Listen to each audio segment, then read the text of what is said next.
Ahoy there, speculative pirates, Pastafarians, and ye seekers of sacred carbohydrates.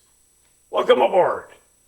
I be Captain Dread Pirate Higgs, humble host for the Church of the Flying Spaghetti Monster of British Columbia, and licensed purveyor of spiritual marinara.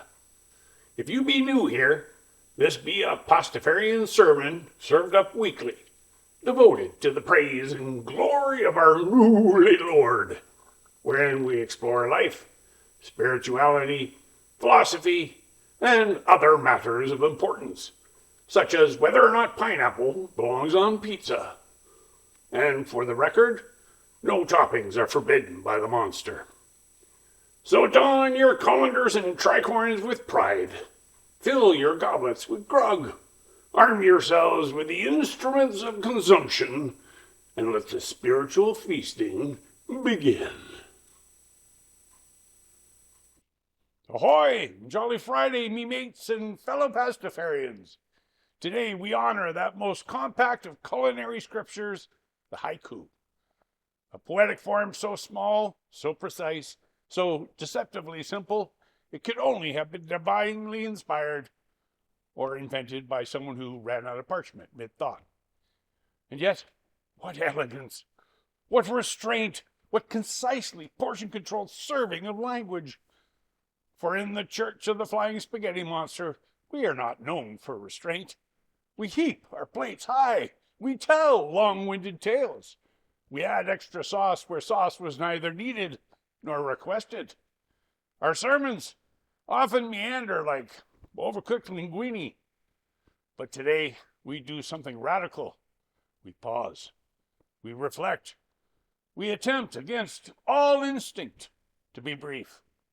For the haiku teaches us something rare in that carb-laden creed, that meaning does not always require excess, that even within 17 humble syllables, one may glimpse the vast, unknowable noodly cosmos. Consider this, me saucy disciples. If the universe were itself written as a recipe, would it be a sprawling, chaotic cookbook or a minimalist list of essential ingredients? Water, heat, wheat, time, and perhaps, just perhaps, a whisper of divine mischief. The haiku is like that whisper, a fleeting moment, a noodle slipping from the fork just before enlightenment, a truth glimpsed, then gone, leaving only the faint aroma of understanding. And let us not forget, the haiku demands discipline, structure, a sacred adherence to the 5-7-5. This is deeply unsettling for us. We, who embrace the I'd rather you didn'ts, are not accustomed to rules that must be followed. Suggestions, yes. Guidelines, certainly. But counting syllables, that sounds and feels dangerously close to effort. And yet there is something oddly meditative about it. To count, to choose, to cut away the superfluous and unnecessary fluff, like trimming pasta from the edge of the sacred ravioli. In doing so, we are forced to confront a troubling question. If we removed all the extra words, would there still be meaning left? A terrifying prospect for anyone with a YouTube channel, I know. But fear not, me mates, for the lesson of Haiku Day is not that we must always be brief, but that brevity, when chosen, can be powerful. It is the difference between dumping the entire spice rack into the pot and adding enough garlic to make the heavens weep.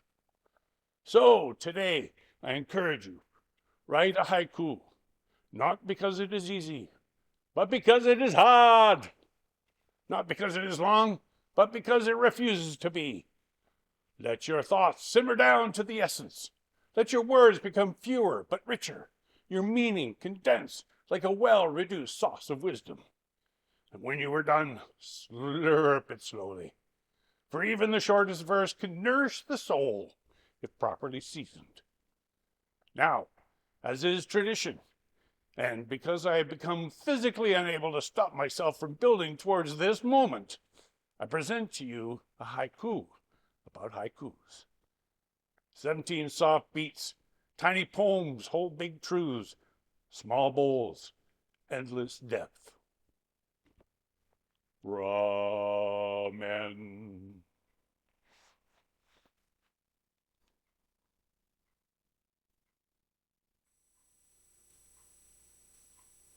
If you've enjoyed today's sermon, or it has at least given you a hankering for pasta, consider liking the video, subscribing to the channel, and sharing it with a friend who could use a little more carbohydrate-based philosophical perspective and saucy theological inspiration. New sermons arrive every Friday, God willing, because our monster appreciates a degree of regularity and plenty of leftovers. Until next time, may you be touched by his noodly appendages, sated by his zesty sauce, and cradled in his comfy colander. Fair winds, following seas, and as ever, ramen. Aye, aye, and goodbye.